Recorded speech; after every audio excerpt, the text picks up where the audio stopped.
आदाब ते सत श्री अकाल। तुसी जुड़े होए हो पंजाबी रेडियो यूएसए दे नाल।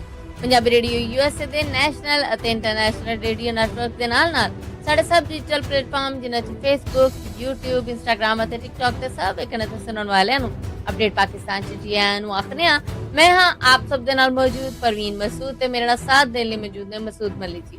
मसूद जी आयां जी। बहुत धन्यवाद परवीन। मेरे वालों भी सब दर्शकों ਨੂੰ सब ਸਰੋਤਿਆਂ ਨੂੰ ਦੋਵੇਂ ਹੱਥ ਜੋੜ ਕੇ ਸਲਾਮ ਆਦਾਬ ਸਤਿ ਸ੍ਰੀ ਅਕਾਲ। ਅੱਜ ਦੇ ਅਪਡੇਟ ਪਾਕਿਸਤਾਨ 'ਚ ਆਪ ਸਭ ਦਾ ਬੜਾ ਨਿੱਘਾ ਜਿਹਾ ਸਵਾਗਤ ਹੈ। ਪੰਜਾਬੀ ਰੇਡੀਓ ਯੂਐਸਏ ਦੇ ਫ੍ਰੈਸਨੋ ਕੈਲੀਫੋਰਨੀਆ ਸਟੂਡੀਓਜ਼ ਤੋਂ ਅੱਜ 18 ਜੂਨ 2026 ਦਾ ਦਿਨ ਅਮਰੀਕਾ 'ਚ ਡੁੱਬਣ ਤੋਂ ਬਾਅਦ ਪਾਕਿਸਤਾਨ 'ਚ ਜਦੋਂ 19 ਜੂਨ 2026 ਹੋ ਗਈ ਹੈ, ਪਾਕਿਸਤਾਨ ਦੇ ਨਾਲ ਜੁੜੀਆਂ ਵੱਡੀਆਂ ਖਬਰਾਂ ਦੇ ਇਸ ਬੁਲਟਨ ਰਾਹੀਂ ਆਪ ਸਭ ਦੇ ਰੂਬਰੂ ਹਾਜ਼ਰ ਹਾਂ। ਹਫ਼ਤੇ 'ਚ 5 ਦਿਨ ਮੰਡੇ ਟੂ ਫਰਾਈਡੇ ਅਮਰੀਕਾ ਮੁਜਬ, ਪਾਕਿਸਤਾਨ ਇੰਡੀਆ ਮੁਜਬ ਅਸੀਂ ਟਿਊਜ਼ਡੇ ਟੂ ਸੈਟਰਡੇ ਇਹ ਖਬਰਾਂ ਲੈ ਕੇ ਤੁਹਾਡੇ ਰੂਬਰੂ ਹਾਜ਼ਰ ਹੁੰਨੇ ਹਾਂ। ਜੇ ਸਮਝਦੇ ਜੇ ਕਿ ਇਹ ਖਬਰਾਂ ਇਸ ਕਾਬਲ ਹੈ ਨੇ ਕਿ ਇਹਨਾਂ ਨੂੰ ਸਪਾਂਸਰ ਕੀਤਾ ਜਾਏ ਤਾਂ ਸਪਾਂਸਰਸ਼ਿਪ ਲਈ ਸਾਡਾ ਟੈਲੀਫੋਨ ਨੰਬਰ ਹੈ ਜੀ 408 272 5200 4082725200।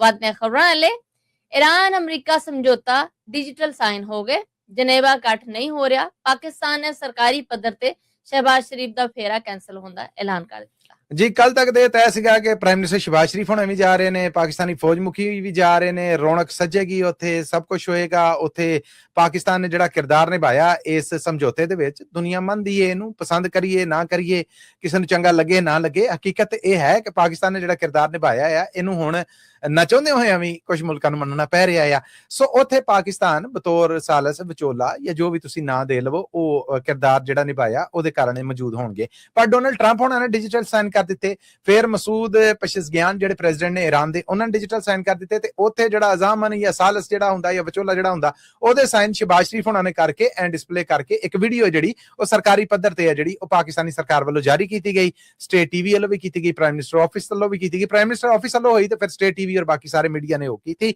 ਉਹਦੇ ਤੋਂ ਬਾਅਦ ਫਿਰ ਇਹ ਪਾਕਿਸਤਾਨ ਦੇ ਡਿਪਟੀ ਪ੍ਰਾਈਮ ਮਿਨਿਸਟਰ ਇਸਾਕ ਦਾਰ ਹੋਣਾ ਨੇ ਆਖਿਆ ਕਿ ਪਾਕਿਸਤਾਨੀ ਪ੍ਰਾਈਮ ਮਿਨਿਸਟਰ ਸ਼ਹਿਬਾਜ਼ ਸ਼ਰੀਫ ਹੋਣੇ ਹੁਣ ਜਨੇਵਾ ਨਹੀਂ ਜਾ ਰਹੇ, ਇਹ ਸਮਝੌਤਾ ਜਿਹੜਾ ਹੋ ਗਿਆ ਔਰ ਇਹਦੇ ਤੇ ਡਿਜੀਟਲ ਸਾਈਨ ਹੋਏ। ਹੁਣ ਇੱਥੇ ਇਹ ਗੱਲ ਹੈ ਕਿ ਇਹਦਾ ਮਤਲਬ ਅਮਰੀਕਾ, ਈਰਾਨ ਔਰ ਪਾਕਿਸਤਾਨ ਤੇ ਜ਼ਾਹਿਰ ਵਿਚੋਲਾ ਅਮਰੀਕਾ ਔਰ ਈਰਾਨ ਨੂੰ ਇੱਕ ਵਾਰ ਬਹਿਣਾ ਚਾਹੀਦਾ ਹੈ ਟੇਬਲ ਤੇ, ਆਮਣਾ ਸਾਹਮਣਾ ਹੁੰਦਾ, ਕੋਈ ਆਲਾ ਜ਼ਿੰਮੇਦਾਰ ਨੇ ਜਿਹੜੇ ਉਹ ਇਕੱਠੇ ਹੁੰਦੇ, ਕੋਈ ਬਰਫ਼ ਜਿਹੜੀ ਉਹ ਪਗਰਨਾ ਸ਼ੁਰੂ ਹੁੰਦੀ, ਕੋਈ ਇੱਕ ਜੈਸਚਰ ਹੁੰਦਾ ਨਾ, ਗੁੱਡ ਜੈਸਚਰ ਕਿ ਚਲੋ ਇੱਕ ਵਾਰ ਹੱਥ ਟਰੰਪ ਹੋਣੇ ਨੇ ਜਿਹੜੇ ਜਾਂ ਜਿਹੜੀ ਵੈਂਸ ਹੋਣੇ ਜਾਂ ਕੋਈ ਅਮਰੀਕਨ ਆਲਾ ਜਿਹੜਾ ਜ਼ਿੰਮੇਦਾਰ ਆ ਉਹ, ਔਰ ਉਧਰੋਂ ਈਰਾਨ ਵਾਲੇ ਪਾਸਿਓਂ ਵੀ ਕੋਈ ਆਲਾ ਜ਼ਿੰਮੇਦਾਰ ਜਿਹੜਾ ਉਹ ਹੁੰਦਾ, ਤੇ ਇਹ ਇੱਕ ਗੁੱਡ ਜੈਸਚਰ ਹੋਣਾ ਸੀਗਾ। ਪਰ ਹੁਣ ਇਹ ਹੈ ਕਿ ਡਿਜੀਟਲ ਸਾਈਨਾਂ ਤੋਂ ਬਾਅਦ ਹੋ ਸਕਦਾ ਹੈ ਕਿ ਆਉਣ ਵਾਲੇ ਵਕਤ ਵਿੱਚ ਦੁਬਾਰਾ ਇਹ ਰੌਣਕ ਕਿਤੇ ਹੋਵੇ, ਹੋ ਸਕਦਾ ਹੈ ਇਹਦੀ ਮਜਮਾਨੀ ਪਾਕਿਸਤਾਨ 'ਚ ਹੋ ਜਾਏ, ਹੋ ਸਕਦਾ ਹੈ ਦੁਨੀਆ ਦੇ ਕਿਸੇ ਹੋਰ ਕਿਤੇ 'ਚ ਹੋਵੇ।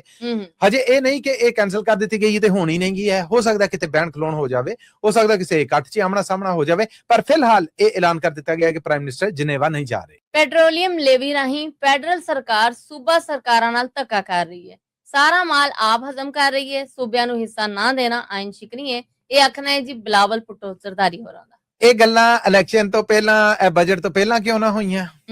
ਠੀਕ ਹੈ ਨਾ, ਉਦੋਂ ਵੀ ਤੇ ਇਹ ਕੰਮ ਚੱਲਣ ਡਿਆ ਸੀਗਾ। ਲੇਵੀ ਅੱਜ ਦੀ ਤੇ ਨਹੀਂ ਫੈਡਰਲ ਸਰਕਾਰ ਸਮੇਟਣ ਡਈ, ਤੁਹਾਡੇ ਦੌਰ ਦੇ ਵਿੱਚ ਵੀ ਇਹ ਕੰਮ ਚੱਲਦਾ ਰਿਹਾ, ਨਵਾਜ਼ ਸ਼ਰੀਫ ਦੌਰ 'ਚ ਵੀ ਚੱਲਿਆ, ਇਮਰਾਨ ਖਾਨ ਦੌਰ 'ਚ ਵੀ ਚੱਲਿਆ।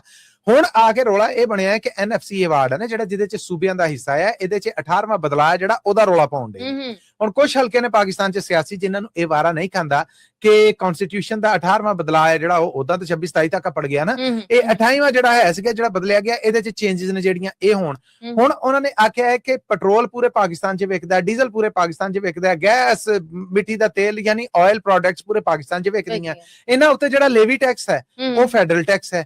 ਇਕੱਠਾ ਸੂਬਾ ਕਰਦੇ ਨੇ, ਲੈਂਦਾ ਫੈਡਰਲ ਆ, ਪਰ ਉਹਦੇ ਸਾਨੂੰ ਹਿੱਸਾ ਨਹੀਂ ਦਿੰਦਾ। ਇਹ ਕੰਮ ਗਲਤ ਹੈ। ਇਹ ਇਤਰਾਜ਼ ਇੱਕ ਵੱਡਾ ਹੈ ਜਿਹੜਾ ਇਹ ਨੈਸ਼ਨਲ ਅਸੈਂਬਲੀ 'ਚ ਗੱਲਬਾਤ ਕਰਦੇ ਹੋਏ ਆ ਬਿਲਾਵਲ ਭੁੱਟੋ ਜ਼ਰਦਾਰੀ ਹੋਣੇ ਨੇ ਜਿਹੜੇ ਕਿ ਆਪ ਵੀ ਇਸ ਵੇਲੇ ਸਰਕਾਰ ਦਾ ਹਿੱਸਾ ਨੇ, ਇਹ ਹੁਕਮਰਾਨ ਧੜਾ ਹੈ ਜਿਹੜਾ ਉਹਦਾ ਹਿੱਸਾ ਨੇ, ਵੱਡੀ ਸਿਆਸੀ ਪਾਰਟੀ ਹੈ, ਸਿੰਧ 'ਚ ਸਰਕਾਰ ਵੀ ਹੈ ਇਹਨਾਂ ਦੀ, ਬਲੋਚਿਸਤਾਨ 'ਚ ਵੀ ਇਹਨਾਂ ਦੀ ਸਰਕਾਰ ਹੈ। ਸੋ ਉਹਨਾਂ ਨੇ ਇਹ ਕੰਮ ਜਿਹੜਾ ਕਿਹਾ, ਔਰ ਅੱਗੇ ਗਿਲਗਿਤ ਬਲਤਿਸਤਾਨ ਚੋਣਾਂ ਜਿਹੜੀਆਂ ਹੋਈਆਂ ਨੇ ਉਹਦੇ ਤੋਂ ਬਾਅਦ ਵੀ ਇਹ ਸਰਕਾਰ ਬਣਾਉਣ ਦੇ ਪੂਰੇ 90% ਚਾਂਸਸ ਨੇ ਕਿ ਇਹਨਾਂ ਨੇ ਸਰਕਾਰ ਬਣਾਉਣੀ। ਇਹ ਗੱਲ ਉਹ ਕਹਿਣ ਡੇ ਨੇ।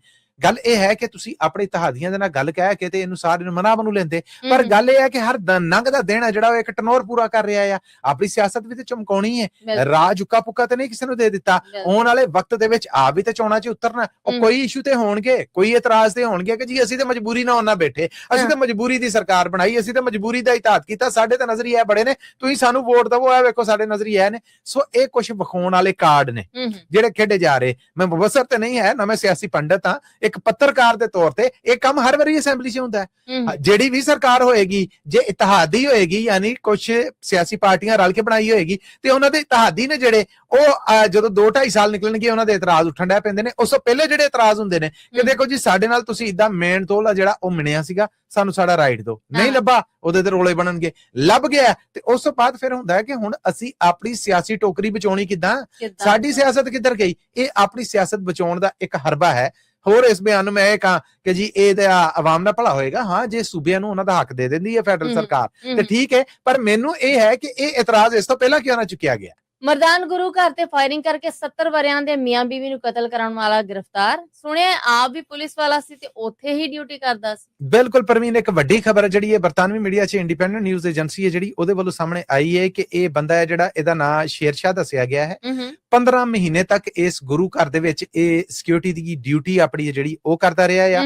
150 ਸਾਲ ਪੁਰਾਣਾ ਇਹ ਮਰਦਾਨ ਦਾ ਗੁਰੂ ਘਰ ਹੈ ਜਿਹਨੂੰ ਡੇਰਾ ਹੋਤੀ ਵਾਲਾ ਬਾਬਾ ਕਰਮ ਸਿੰਘ ਦੇ ਨਾਂ ਤੋਂ ਜਾਣਿਆ ਜਾਂਦਾ ਆ। ਉੱਥੇ ਇਹ ਦੂਜੀ ਕਹਿ ਲਵੋ ਕਿ ਉਹਦੇ ਮੰਜ਼ਿਲ ਦੇ ਉੱਤੇ ਇਹ ਮੀਆਂ ਬੀਵੀ ਰਹਿੰਦੇ ਸਨ। 70 ਸਾਲ ਦਾ ਇਹ ਬੰਦਾ ਸੀਗਾ ਔਰ 59 ਸਾਲਾਂ ਦੀ ਬੀਬੀ ਸੀਗੀ, ਦੀ ਘਰ ਵਾਲੀ ਸੀਗੀ। ਗੁਰੂ ਘਰ ਦੀ ਸੇਵਾ ਵੀ ਕਰਦੇ ਸਨ। ਬਾਹਰ ਇੱਥੇ ਕੋਈ ਫਟਾ ਫੁੱਟਾ ਲਾ ਕੇ ਤੇ ਇਹ ਕਹਿ ਲਵੋ ਆਪਣਾ ਕੰਮ ਕਰ ਰੋਜ਼ਗਾਰ ਜਿਹੜਾ ਮੁਨਾਸਬ ਜਿਹਾ ਗੁਰੂ ਘਰਾਂ ਦੇ ਨਾਲ ਜੁੜਿਆ ਹੈ, ਸਿੱਖੀ ਦੇ ਨਾਲ ਜੁੜਿਆ, ਉਹ ਕਰਦੇ ਸੀਗੇ। ਉਸ ਤੋਂ ਬਾਅਦ ਇਹ ਬੰਦਾ ਆਇਆ, ਗੁਰੂ ਘਰ ਦਾ ਬੂਹਾ ਖੜਕਾਇਆ, ਅੰਦਰ ਗਿਆ, ਦੂਜੀ ਮੰਜ਼ਿਲ ਤੇ ਜਾ ਕੇ ਫਾਇਰਿੰਗ ਕਰਕੇ ਉਹਨਾਂ ਨੂੰ ਕਤਲ ਕੀਤਾ ਔਰ ਫਰਾਰ ਹੋ ਗਿਆ। ਸੀਸੀਟੀਵੀ ਫੋਟੋਜ ਔਰ ਬਾਕੀ ਸਾਰੇ ਔਰ ਫ੍ਰਾਂਸਿਕ ਯਾਨੀ ਉਸ ਵੇਲੇ 'ਚ ਉਸ ਏਰੀਆ 'ਚ ਕਿਹੜੇ ਮੋਬਾਈਲ ਫੋਨ ਚੱਲਣ ਡੇ ਸੀ, ਉਹਨਾਂ ਦੀ ਜਦੋਂ ਜਾਂਚ ਕੀਤੀ ਗਈ ਤੇ ਪਤਾ ਲੱਗਾ ਕੁਛ ਉੱਥੇ ਦੇ ਦੁਕਾਨਦਾਰ ਨੇ ਤੇ ਇੱਕ ਇਹਦਾ ਆ, ਇਹਦੀ ਡਿਊਟੀ ਉੱਥੇ ਨਹੀਂ ਗਈ ਹੈ ਤੇ ਉੱਥੇ ਕੀ ਕਰਨ ਗਿਆ। ਜਦੋਂ ਫੜਿਆ, ਗ੍ਰਿਫਤਾਰ ਕੀਤਾ ਤੇ ਸੀਸੀਟੀਵੀ ਫੁਟੇਜ ਔਰ ਇਹਦੇ ਕੱਪੜੇ ਵਾਰਦਾਤ ਦੇ ਟਾਈਮ ਸਨ ਜਿਹੜੇ ਉਹ ਰਲ ਗਏ। ਉਸ ਤੋਂ ਬਾਅਦ ਇਹਨੂੰ ਹੁਣ ਫਿਰ ਮੀਡੀਆ ਦੇ ਸਾਹਮਣੇ ਪੇਸ਼ ਕਰ ਦਿੱਤਾ ਗਿਆ ਹੈ। ਜਦੋਂ ਪੁੱਛਿਆ ਗਿਆ ਹੈ ਕਿ ਤੂੰ ਬਈ ਕਿਉਂ ਉਹਨਾਂ ਨੂੰ ਕਤਲ ਕੀਤਾ, ਵਜ੍ਹਾ ਕੀ ਹੈ, ਕੋਈ ਲੈਣ ਦੇਣ ਸੀ, ਕਿਉਂ ਨਾ ਹੱਕ ਮਾਰਿਆ ਉਹਨਾਂ ਨੂੰ ਤੂੰ, ਜਾਂ ਇਹਦੀ ਕਾਰਨ ਕੀ ਹੈ, ਇਹ ਜੀ ਉਹ ਮੈਂ ਉਹਨਾਂ ਨੂੰ ਉਹਨਾਂ ਦੇ ਕਟਰ ਨਜ਼ਰੀਆਤ ਕਾਰਨ ਕਤਲ ਕੀਤਾ ਹੈ। ਸੋ ਇਹ ਬਿਆਨ ਜਿਹੜਾ ਇਹ ਮੁੱਢਲਾ ਮੀਡੀਆ ਦੇ ਸਾਹਮਣੇ ਪ੍ਰੈਜ਼ੈਂਟ ਕੀਤਾ ਗਿਆ ਆ। ਗ੍ਰਿਫਤਾਰੀ ਹੋ ਗਈ ਹੈ ਇਸ ਬੰਦੇ ਦੀ ਔਰ ਇਹਦੇ ਬਾਰੇ ਦੱਸਿਆ ਗਿਆ ਕਿ 2011 ਚ ਇਹ KPK ਪੁਲਿਸ ਦੇ ਵਿੱਚ ਭਰਤੀ ਹੋਇਆ ਸੀਗਾ ਔਰ ਕਾਂਸਟੇਬਲ ਭਰਤੀ ਹੋਇਆ ਸੀਗਾ ਔਰ ਹੁਣ ਵੀ ਮੇਰਾ ਖਿਆਲ ਹੈ ਕਿ ਕਾਂਸਟੇਬਲ ਸੀਗਾ ਔਰ ਸਿਵਲ ਕੱਪੜਿਆਂ ਦੇ ਵਿੱਚ ਜਾ ਕੇ ਇਹਨੇ ਕਤਲ ਦੀ ਇਹ ਵਾਰਦਾਤ ਜਿਹੜੀ ਉਹ ਕੀਤੀ ਹੈ। ਆਮ ਲੋਕਾਂ ਦਾ ਡਾਟਾ ਗੈਰ ਮੁਲਕੀ ਏਜੰਸੀਆਂ ਨੂੰ ਵੇਚਣ ਵਾਲਾ ਨੈਟਵਰਕ ਬੇਨਕਾਬ, ਕੀ ਜਾਣਕਾਰੀਆਂ ਮਸੂਦ? ਪਰਵੀਨ, ਹਰ ਦੂਜੇ ਦਿਨ ਇਹ ਆਉਣ ਡਿਆ ਉੱਥੇ ਪਾਕਿਸਤਾਨ 'ਚ ਜਿਹੜੇ ਕਾਲ ਸੈਂਟਰ ਚੱਲਣ ਡੇ ਨੇ ਉਹਨਾਂ ਨੂੰ ਰੈਗੂਲੇਟ ਕਰਨ ਨਾਲੋਂ ਪਤਾ ਨਹੀਂ ਸਰਕਾਰ ਦੀ ਕੀ ਪਾਲਿਸੀ ਹੈ ਤੇ ਜਾਂ ਫਿਰ ਇਹ ਸਾਰਾ ਹਨੇਰਾ ਜਿਹੜਾ ਇਹ ਕੀ ਪੈਣ ਡਿਆ ਆ। ਹੁਣ ਇਹ ਦੱਸਿਆ ਗਿਆ ਹੈ ਕਿ ਇਹ ਨੈਟਵਰਕ ਹੈ ਜਿਹੜਾ ਇਹਦੇ ਸਿਰਫ ਪਾਕਿਸਤਾਨੀ ਨਹੀਂ ਗੈਰ ਮੁਲਕੀ ਵੀ ਨੇ। ਕਰਾਚੀ ਤੋਂ ਛਾਪਾ ਮਾਰ ਕੇ ਇਹਨਾਂ ਨੂੰ ਗ੍ਰਿਫਤਾਰ ਕੀਤਾ ਗਿਆ ਹੈ ਜਿਹਦੇ 'ਚ ਇਹ ਪਤਾ ਲੱਗਾ ਆ ਕਿ ਇਹ ਪਾਕਿਸਤਾਨੀ ਸ਼ਹਿਰੀਆਂ ਦਾ ਔਰ ਕਈ ਗੈਰ ਮੁਲਕੀ ਸ਼ਹਿਰੀਆਂ ਦਾ ਵੀ ਸਾਰਾ ਡਾਟਾ, ਜਿਹਦੇ 'ਚ ਉਹਨਾਂ ਦਾ ਮੋਬਾਈਲ ਕਨੈਕਸ਼ਨ ਸੀਗਾ, ਉਹਨਾਂ ਦੀ ਨੈਸ਼ਨਲ ID ਕਾਰਡ ਨੰਬਰ ਸੀ, ਉਹਨਾਂ ਦਾ ਪਾਸਪੋਰਟ ਨੰਬਰ ਸੀ, ਉਹਨਾਂ ਦੀ ਟਰੈਵਲ ਹਿਸਟਰੀ ਸੀ ਕਿ ਇਹਨਾਂ ਨੇ ਕਿਹੜੇ ਮੁਲਕ ਦੇ ਵਿੱਚ ਸਫ਼ਰ ਜਿਹੜਾ ਉਹ ਕੀਤਾ ਆ। ਥਾਣਿਆਂ ਦੇ ਵਿੱਚ ਉਹਨਾਂ ਦਾ ਕੋਈ ਮੁਕੱਦਮਾ, ਕੋਈ ਝੇੜਾ ਹੈ ਆ, ਈਵਨ ਕਿ ਉਹ ਤੱਕ ਜਿੰਨਾ ਗੁੜ ਉਹਨਾਂ ਮਿੱਠਾ, ਜਿੰਨੇ ਇਹਨਾਂ ਨੂੰ ਪੈਸੇ ਲੱਭਦੇ ਸਨ ਇਹ ਉਨੀ ਉਹਦੀ ਜਾਣਕਾਰੀ ਹੈ ਜਿਹੜੀ ਉਹ ਵੱਧ ਤੋਂ ਵੱਧ ਆ ਜਿਹੜੀ ਉਹ ਵੇਚਣ ਦੇ ਸੀਗੇ ਔਰ ਇਹ ਸਭ ਕੁਝ ਗੈਰ ਮੁਲਕੀ ਇੰਟੈਲੀਜੈਂਸ ਏਜੰਸੀਆਂ ਨੂੰ ਵੇਚਿਆ ਗਿਆ। ਕਿਹੜੇ ਮੁਲਕ ਦੀਆਂ ਏਜੰਸੀਆਂ ਨੂੰ ਵੇਚਿਆ ਗਿਆ ਇਸ ਬਾਰੇ ਤੇ ਹਜੇ ਨਹੀਂ ਗੱਲ ਸਾਹਮਣੇ ਆਈ, ਪਰ FIA ਫੈਡਰਲ ਇਨਵੈਸਟੀਗੇਸ਼ਨ ਅਥਾਰਟੀ ਦੇ ਮਹਿਕਮੇ ਦਾ ਆਖਣਾ ਹੈ ਕਿ ਇਹ ਇੱਕ ਵੱਡਾ ਨੈਟਵਰਕ ਹੈ ਜਿਨ੍ਹਾਂ ਨੂੰ ਫੜ ਲਿਆ ਹੈ ਔਰ ਸਾਨੂੰ ਉਮੀਦ ਹੈ ਕਿ ਇਹਨਾਂ ਤੋਂ ਹੋਰ ਵੱਡੇ ਜਿਹੜੇ ਇਨਕਸ਼ਾਫ ਨੇ ਜਾਂ ਗੱਲਾਂ ਦਾ ਜਿਹੜਾ ਉਹ ਪਤਾ ਲੱਗੇਗਾ। ਵੱਡੀ ਕਾਰਵਾਈ ਨੂੰ ਕਰਾਰ ਦਿੱਤਾ ਜਾ ਰਿਹਾ। ਆਉਣ ਵਾਲੇ ਦਿਨਾਂ ਦੇ ਵਿੱਚ ਵੇਖੋ ਕਿ ਕੀ ਮਾਮਲਾ ਸਾਹਮਣੇ ਆਉਂਦਾ ਹੈ ਔਰ ਇਹ ਰਕਮਾਂ ਦੀ ਵਸੂਲੀ ਹੈ ਜਿਹੜੀ ਉਹ ਪ੍ਰਵੀਨ ਡਿਜੀਟਲ ਕਰੰਸੀ ਔਰ ਕ੍ਰਿਪਟੋ ਕਰੰਸੀ ਜਿਹਨੂੰ ਕਹਿੰਦੇ ਨੇ ਉਹਦੇ ਰੂਪ ਦੇ ਵਿੱਚ ਔਰ ਇਸ ਤੋਂ ਅੱਡ ਆ ਜਿਹੜਾ ਇਹ ਡਿਜੀਟਲ ਵਾਲਟਸ ਜਿਹੜੇ ਉਹਦੇ ਰਾਹੀਂ ਇਹ ਵਸੂਲਦੇ ਸਨ। ਉਹਨਾਂ ਦਾ ਵੀ ਪਤਾ ਲਾ ਲਿਆ ਗਿਆ ਕਿੰਨੀਆਂ ਰਕਮਾਂ ਨੇ, ਇਸ ਬਾਰੇ ਜਾਣਕਾਰੀ ਨਹੀਂ ਦਿੱਤੀ ਗਈ ਸਰਕਾਰੀ ਪੱਧਰ ਤੇ, ਪਰ ਇਹ ਆਖਿਆ ਗਿਆ ਕਿ ਇੱਕ ਵੱਡੀ ਕਾਰਵਾਈ ਔਰ ਇੱਕ ਵੱਡਾ ਗਰੋਹ ਹੈ। ਮੋਮਨਾ ਇਕਬਾਲ ਨੇ ਸਾਕਬ ਚੱਦਰ ਤੋਂ ਬਾਅਦ ਹੁਣ 19 ਕਰੋੜ ਹਰਜਾਨੇ ਦਾ ਨੋਟਿਸ ਨਾਸਰ ਮਦਨੀ ਨੂੰ ਭੇਜ ਦਿੱਤਾ ਗਿਆ। ਇਹ ਕੀ ਗੱਲ? ਚੰਨ ਮੱਖਣਾ, ਮੇਰੇ ਪਿਆਰਿਓ, ਮੇਰੇ ਗੋਲਿਓ, ਮੇਰੇ ਮਿੱਠਿਓ, ਇਹ ਕੰਮ ਬਣਿਆ। ਉਹ ਨਾਸਰ ਮਦਨੀ ਸਾਹਿਬ ਜੀ ਇੱਕ ਧਾਰਮਿਕ ਸਕਾਲਰ ਨੇ ਔਰ ਉਹਨਾਂ ਦਾ ਗੱਲ ਕਰਨ ਦਾ ਅੰਦਾਜ਼ ਇਹੋ ਹੀ ਹੈ। ਉਹ ਹੁਣ ਕੋਈ ਆਖੇ ਕਿ ਇਹ ਸਾਨੂੰ ਆਟਾ ਗੁੰਦੀ ਹਿਲਦੀ ਕਿਉਂ ਏ, ਇਹ ਸਪੀਕਰਾਂ ਤੇ ਸਾਡੇ ਬਾਰੇ ਗੱਲ ਕਰਦਾ ਹੈ। ਮੈਂ ਅਲਾਮਾ ਨਾਸਰ ਮਦਨੀ ਦੀ ਵਕਾਲਤ ਨਹੀਂ ਕਰ ਰਿਹਾ। ਇੱਕ ਮਾਮਲਾ ਹੈ, ਕੋਰਟ 'ਚ ਹੈ, ਇੱਕ ਤਸਵੀਆ ਹੈ। ਮੋਮਨਾ ਇਕਬਾਲ ਹੁਣੇ ਆਰਟਿਸਟ ਨੇ ਨਾ ਤੇ ਪਬਲਿਕ ਫਿਕਰ ਹੋਈਆਂ ਨਾ। ਸਾਕਬ ਚੱਦੜ ਮੈਂਬਰ ਪੰਜਾਬ ਅਸੈਂਬਲੀ ਹੈ ਤੇ ਆਵਾਮ ਦੇ ਵੋਟ ਦੇ ਨਾਲ ਹੀ ਆਇਆ ਨਾ, ਤੇ ਇਹਨਾਂ ਦੋਹਾਂ ਦੇ ਉੱਤੇ ਗੱਲ ਆਵਾਮ ਨੇ ਕਰਨੀ ਤੇ ਹੈ। ਨਾਸਰ ਮਦਨੀ ਹੋਣਾ ਨੇ ਇਹ ਕਹਿ ਦਿੱਤਾ ਇੱਕ ਥਾਂ ਤਕਰੀਰ ਕਰਦਿਆਂ ਹੋਇਆ ਕਿ ਜੀ ਇਹ ਵੇਖੋ ਨਾ, ਜਦੋਂ ਤੁਹਾਨੂੰ ਮਿੱਠਾ ਲੱਭਣ ਡਿਆ ਉਦੋਂ ਠੀਕ ਹੈ, ਜਦੋਂ ਵੇਖਿਆ ਕਿ ਨਹੀਂ ਹੁਣ ਰੱਜ ਗਏ ਉਦੋਂ ਕਹਿ ਤੰਗ ਨਹੀਂ ਇਹ ਤੇ ਕੋੜਾ ਹੱਥੂ। ਹਾਂ ਮੈਂ ਮੋਮਨਾ ਇਕਬਾਲ ਨੂੰ ਪੁੱਛਣਾ ਕਿ 5 ਸਾਲ ਤੱਕ ਜਦੋਂ ਇਹ ਗੁਰਸ਼ਰੇ ਉੱਡਦੇ ਰਹੇ, ਉਹਦੇ ਕੋਲ ਪਜਾਰੋ ਲਈ, ਦੁਬਈ ਦੇ ਆਲਾ ਹੋਟਲਾਂ ਦੀਆਂ ਸੈਰਾਂ ਕੀਤੀਆਂ, ਜਹਾਜ਼ਾਂ ਦੇ ਆਲਾ ਕਲਾਸ 'ਚ ਟੂਰ ਕੀਤੇ, ਉਹਦੇ ਨਾਲ ਹੋਰ ਗੁਲਸ਼ਰੇ ਉਡਾਏ, ਉਦੋਂ ਨਹੀਂ ਸੀਗਾ। 5 ਸਾਲਾਂ ਬਾਅਦ कहता मुझे गंदे गंदे मैसेज आते हैं। बा गल ਜਿਹੜੀ ਪੈ ਗਈ ਹੈ ਨਾਸਰ ਮਦਨੀ ਸਾਹਿਬ ਦੇ ਗੱਲ 'ਚ।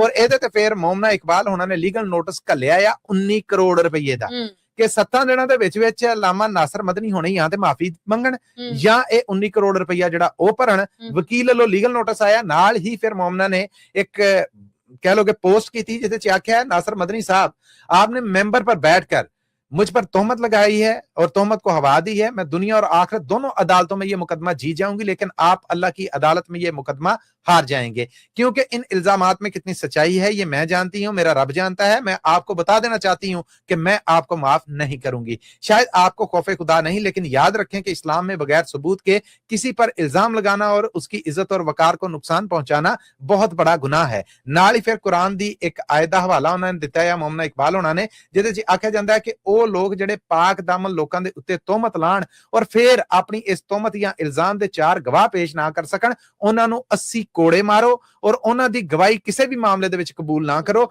ਔਰ ਇਹੋ ਹੀ ਲੋਕ ਨੇ ਜਿਹੜੇ ਇਹ ਰੱਬ ਦੀ ਦਰਗਾਹੋਂ ਰੱਦੇ ਹੋਏ ਨੇ। ਨਾਲ ਫਿਰ ਥੱਲੇ ਉਹਨਾਂ ਨੇ ਮੋਮਨਾ ਇਕਬਾਲ ਨੇ ਆਖਿਆ ਕਿ ਹਾਂ ਇਸ ਗੱਲ ਦਾ ਹਿਸਾਬ ਹੋਏਗਾ, ਇਨਸਾਫ ਹੋਏਗਾ ਔਰ ਜ਼ਰੂਰ ਹੋਏਗਾ। ਔਰ ਨਾਲ ਹੀ ਲੀਗਲ ਨੋਟਿਸ ਆ ਗਿਆ। ਹੁਣ ਉਡੀਕ ਇਹ ਆ ਕਿ ਚੰਨ ਮੱਖਣੋਂ ਯਾਨੀ ਮੌਲਾਨਾ ਨਾਸਰ ਮਦਨੀ ਹੋਣੇ ਜਿਹੜੇ ਉਹ ਹੁਣ ਇਹਦੇ ਤੇ ਕੀ ਜਵਾਬ ਦਿੰਦੇ। ਮਸੂਦ ਇਹਦੇ ਨਾਲ ਹੀ ਅਸੀਂ ਆਪਣੇ ਸਰੋਤਿਆਂ ਕੋਲ ਲੈਣੀ ਇਜਾਜ਼ਤ, ਪਰ ਜਾਣ ਤੋਂ ਪਹਿਲੇ ਇਹ ਗੱਲ ਜਿਹੜੀ ਅਸੀਂ ਹਰ ਵਾਰ ਕਰਨੇ ਹੁੰਦੇ ਆ। ਇਹ ਖਬਰਾਂ ਤੁਸੀਂ ਪੰਜਾਬੀ ਰੇਡੀਓ ਯੂਐਸਏ ਦੇ ਨੈਸ਼ਨਲ ਇੰਟਰਨੈਸ਼ਨਲ ਰੇਡੀਓ ਨੈਟਵਰਕ ਦੇ ਨਾਲ ਸਾਡੇ ਡਿਜੀਟਲ ਪਲੇਟਫਾਰਮ ਜਿਨ੍ਹਾਂ 'ਚ ਪੰਜਾਬੀ ਰੇਡੀਓ ਯੂਐਸਏ ਦਾ ਫੇਸਬੁੱਕ ਹੈ, YouTube ਹੈ, ਇੰਸਟਾਗ੍ਰਾਮ ਹੈ, ਟਿਕਟੌਕ ਹੈ, ਉਹਦੇ ਤੇ ਵੀ ਵੇਖ ਸਕਦੇ ਜੀ। ਹਫਤੇ 5 ਦਿਨ ਮੰਡੇ ਟੂ ਫਰਾਈਡੇ ਅਮਰੀਕਾ ਮੁਜਬ ਔਰ Tuesday to Saturday Pakistan India ਮੁਜਬ ਇਹ ਖਬਰਾਂ ਤੁਹਾਡੇ ਰੂਬਰੂ ਪੇਸ਼ ਹੁੰਦੀਆਂ ਨੇ। ਜੇ ਸਮਝਦੇ ਜੇ ਕਿ ਇਹ ਖਬਰਾਂ ਤੁਹਾਡੇ ਕੰਮਕਾਰ, ਕਾਰੋਬਾਰ, ਵਪਾਰ ਦੇ ਵਧਾਅ ਵਾਸਤੇ ਫਾਇਦਾਮੰਦ ਸਾਬਤ ਹੋ ਸਕਦੀਆਂ ਨੇ ਤੇ ਸਾਨੂੰ ਸਪਾਂਸਰ ਕਰੋ। ਸਪਾਂਸਰਸ਼ਿਪ ਲਈ ਸਾਡਾ ਟੈਲੀਫੋਨ ਨੰਬਰ ਹੈ ਜੀ 408 272 5200 4082725200। ਇਹਦੇ ਨਾਲ ਹੀ ਅਪਡੇਟ ਪਾਕਿਸਤਾਨ ਦੇ ਵਿੱਚੋਂ ਸਾਨੂੰ ਦਿਓ ਇਜਾਜ਼ਤ। ਅਗਲੀ ਅਪਡੇਟ ਪਾਕਿਸਤਾਨ ਤੱਕ ਲਈ ਮੇਰਾ ਤੁਹਾਡਾ ਸਾਡਾ ਸਾਰਿਆਂ ਦਾ ਰੱਬ ਰਾਖਾ।